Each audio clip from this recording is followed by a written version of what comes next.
and thank you for being here. It's really an honor and a pleasure to be here and address this very mixed, rather sometimes non-architectural audience, which is always very nice, because normally one is always talking to a very architectural audience. Today we are going to really showcase a little sort of a smattering of our projects, which is across many different categories, because we have a bandwidth of work which ranges from architecture to interior, and within each discipline also it spans various categories like housing and hospitality, tech parks, commercial buildings, lots and lots of ID work. So we are going to show you like a little bit of most of these categories to give you an idea of the spectrum of work we are doing, and also what is the story behind this, because each project really has a story, and it's very important to really know what is it that the project is trying to do or say, and that's something that we would like to illustrate by way of our presentation today. Our presentation is in two sort of parts, I would say. It's not really in two parts, but it becomes like two parts. One is architecture and one is interior. And my colleague Sorab is going to be presenting the architectural projects, and I will be presenting the interior projects. So I'm going to hand it over to Sorab. Yeah, good evening, everybody. As Sonali just told you, we've chosen, on the architecture side, we've chosen 4 projects this evening. The first is the Taj Vivanta project in Bangalore, which is still till today, though it was done almost, I think, 8 or 9 years ago. It's one of my favorite projects. It was a very satisfying project. We are also going to present to you 2 housing projects. One is, which is currently nearing completion in Gurgaon. It's called the Victory Valley project. It's a condominium project. And the second is a high-rise tower, again residential, for Paras Group, and it's called Paras Quartier. These are the 2 projects in the housing category, and then there is a sort of a mixed-use technology project in Faridabad, which is also nearing completion for the Vatika Group, and that's the 4th project that I will be presenting to you, and after which Sonali will showcase some of the interior work that we've done. I think I'll talk about these things. Okay, the Vivanta project in Bangalore was unique in many ways, because from all the commissions that we've had, especially on hospitality projects, the nice thing about this project was that it really came without a book thrown at you by the operator. You know, today most operators have sort of design standards for all their products. And the great thing about the Vivanta project was that this was the first Vivanta that was designed and to be built. The brief we got from Taj was quite simple. They said that, you know, up till that point in time, the Taj, though they had many hotels, they were sort of fairly stodgy, old world solutions. And what they said, putting it simply, the Vivanta needs to be Taj's answer to the W. You know, the W is a lifestyle product in the Starwood sort of stable of products. And so this was a very simple thing. They said that, you know, the Vivanta needs to be Taj's answer to the W. The other interesting thing was the site. You know, the site was located in ITPL. It's the ITPL campus in Bangalore, and so, you know, it's mainly sort of visited by very young people. So that was another reason why a sort of a young and hip solution was something that Taj was looking at for this particular product. I'm also very happy that today in the audience, my friend and colleague Abhay Khate, who was the structural consultant for this project, is also here with us, and I can assure you that it was a very, you know, the difficult structural solution. We threw a lot of curved balls at him, but in his usual style, he responded very favorably, keeping the design in mind for that. You know, this is the rectangular site right at the beginning, right at the entry of the ITPL complex, And we were, for some strange reason, ITPL said that you have to do a building which is the maximum height was only 24 meters. So the only solution was we came up with this sort of almost this sort of question mark shaped block, which is the room block, sitting on top of a podium, and and we have 70 keys on each floor, so it's quite a large number of keys. So we really have 3 floors of rooms over the podium, and that seemed the best way to sort of the solution for a project where we had this height restriction. The other important thing is that in Bangalore, the climate is fabulous. You can be outdoors most times of the day and most times of the year also. So we looked at we wanted to look at a project where the landscape really becomes an integral part of the building and really weaves through the building. So these are some pictures of some early models which we did for this. So we were really looking at arranging this building around 2 courtyards. There's the swimming pool courtyard which you see in the other picture, and the courtyard, the landscape then moves through the building and out and over the roof of the banquet area. So this was this was the way really that we were able to, as I said, bring the landscape through the building and into the vertical plane also. This is a rendering, an early rendering of the project.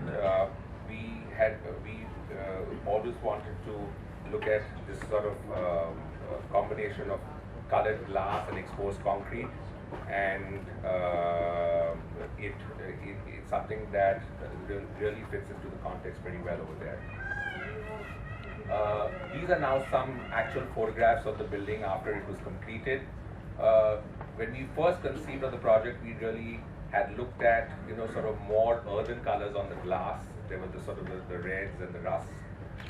But when we actually did the samples of glass at site, it didn't sort of work out too well. So we then decided to move to a cool palette, and we did the glass into blues and greens, which was also a nice contrast with the gray of the concrete. Some of the forms are quite sculptural, because we didn't have the opportunity of going vertical.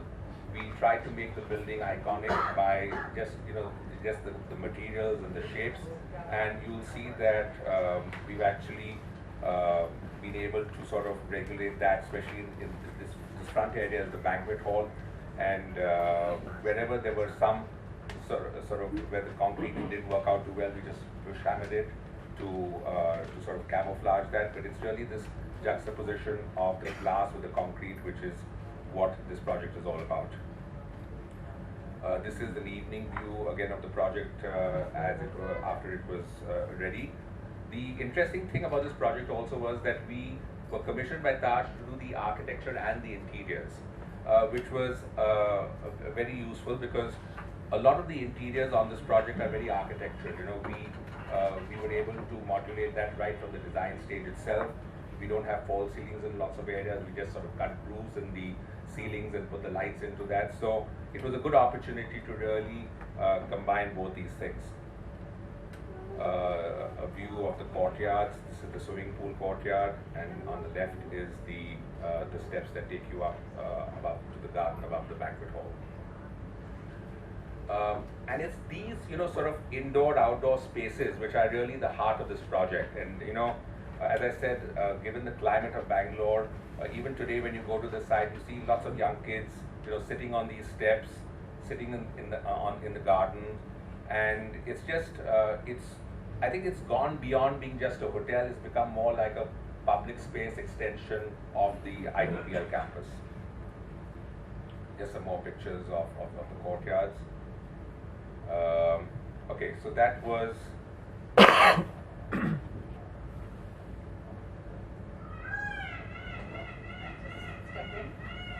yeah, sorry. So I think I don't think this presentation is really covering the interior spaces on the Vivanta project. We have some interior shots of the Aman here very close by on Lodi Road, which was really a soft refurbishment about a year or 2 years ago, when they when DLF took over the hotel and it changed from being the Aman to the Lodi, and they decided to do just a soft renovation. So the next few slides are on that. Okay. Actually, we had a very short time period, just 3 months to do this refurb, and it had to be a very soft, quick refurb. So a very hands-on job. And what we noticed, one thing was that there was the lighting over there was terrible. It had a very flat, white, pasty look. And the second thing that was really bad was it was a very dark place. And it was so dark sometimes that people had to really grope around to find the light switches. So keeping these two things in mind, we said how to make it fresher, brighter, and a little bit more inviting. So if you see on the top left is how it looked. The reception looked like this before the refurb, and it looks like this after the refurb, which is just changing a whole color palette and bringing in some fresh new light colors with a few color punches, which you cannot see here, but all the furniture is a very bright orange, which really adds a very nice punch to this otherwise neutral light palette. Yeah, for some reason the oranges are becoming olive. And here the cushions are all a pale blue. So again, if you see the top left, the rooms were really dark, and it had this very, very dark wood all over. The lighting was very dim. So we just changed all that. We have done no structural work. There is absolutely nothing which was wet work. Within the same parameters, we've only changed the finishes, lighting, and the soft furnishings to really completely change the overall look. This is also part of that. The top picture shows how it was and one of the suites. And we added some nice lighting elements, which of course is a very bright red, actually, which you cannot see over here. I'm sorry about that. No problem. So it was just adding a little bit of punch and color and vibrancy in the whole space. Okay, now this is another project, which is a small building that we did. What I'm going to do is walk you through the whole development of the project again, where we had this box, which was going to be a site office. So this was a space allocated, and we had to really make it work as if, how do you attract people over there, because this is way out in Manesar. So what we decided to do is deconstruct one part, which is this space over here. I'm sorry. We decided to deconstruct this into a glass, and it has a water body. We couldn't make an external water body. We had to make an internal because there was too much dust outside. So we made this whole site as a floating element over a water body, which again is enclosed by a glass so that it remains protected and controlled. So this became one of the main features. And then within that, we decided to make these two floating pavilions, which look as if they are floating in water, which become their sales pavilions. And then we had a small cafe, and then we had a little space upstairs for some offices. And this is how we wanted it to look, where we had the water body, we had the floating pavilions, and we had the cafe on one side. And this is how we wanted that space to come out. And this is how we had envisaged our external, because again it had to be fairly simple and not really very complicated, not something that takes away from what they want to sell. So it is a very simple, clean building with a completely glassed side on one whole side, which is what looks into the garden. And this is how it is once it's constructed. So this kind of shows you our transition from the design stage into a finished product. And this is how we had envisaged the whole wing where they wanted to put the show homes. And that's how it turned out once it was done. So it is pretty much what we envisaged. This is how we wanted some of the cafe areas to be. And this is how it is in a finished state. This is how it is. We introduced some nice indoor trees with the floating pavilions and the water. So it just makes it a very different, very non-office, very hospitality-like experience. some of our sales pavilion spaces, that is how we wanted, and that's how it becomes like floating over the water. We didn't want the railing, but then we were very scared people may just fall inside and sue them. This is actually our own office, which also is something that we spent a lot of time and a lot of thought went into it, because it's really difficult to come to conclusions when it's your own office. So we had this square building that we inherited, and of course the lower area is all public spaces with meeting rooms and cafes, and it's got a nice lawn outside. But what was really interesting over here is the design language that we wanted to develop, because there's not much playing around with forms, but there was a great deal of playing around with the design language. So if you see, what we wanted to do is create a very, very strong palette, which was dark to begin with, and it had to be just juxtaposed with one color, which is orange, which is the DPA color, which of course you see it as a little bit of a ochre over here. But everything needed to be very black and white, very charcoal, and just one color punch that would come in. We also wanted it to have not a slick look, it needed to have a rough, sort of semi-industrial look. And that's how it becomes. We've got this beautiful mosaic, it's a terrazzo floor, it's a resin terrazzo with some slate inserts, and it really becomes the highlight of the reception as you come in.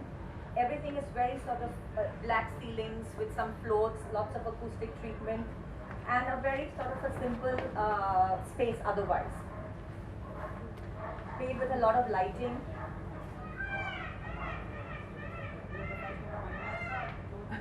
And this was a design studio upstairs, where we inherited some very random, big, small, undefined structural system.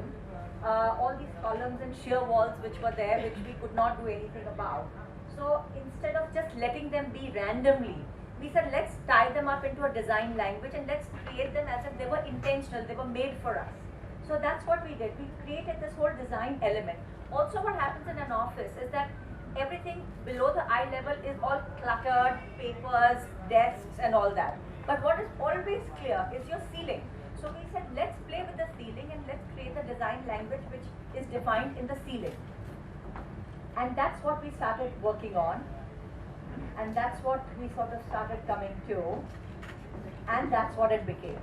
So it's, as you walk in, this sort of orange element that runs through the office all over becomes a binding factor, and which ties all the floors together and the workflow within itself.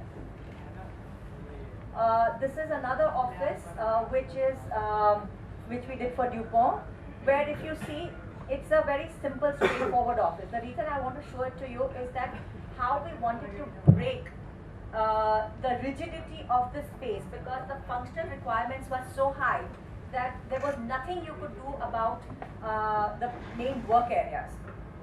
But the public spaces, the reception areas, is something that we felt could be used effectively in order to create a definition for them. And that's what we worked on. So we just deconstructed the public area and brought in an amorphous form, which becomes something that this whole office got associated with. And we of course used only DuPont colors, which was white and red. We used their materials, which is a very fluid form that you can create. And that's how it becomes. This is how we envisaged the workspaces. And that's how they became. I'm sorry, all the reds are looking charcoal gray, but it's got this beautiful red that runs through. Lots of display areas we worked out for them. Cafeteria is how this was envisaged, and that's how it became. So this is what I want to actually portray, this connection between the design process and the realization of the design. This is a multiplex that we did, which is, it's also in Delhi, it's in one of the walls. It's called Director's Cut. And again, the relationship between design and actual is what I wanted to portray over here. This was the entrance lobby that was there from the mall. And that's how it is in actuality. And this was a sort of a restaurant that was there at that time, which we had envisaged. And when it was built, it became this, which had a ceiling element that ran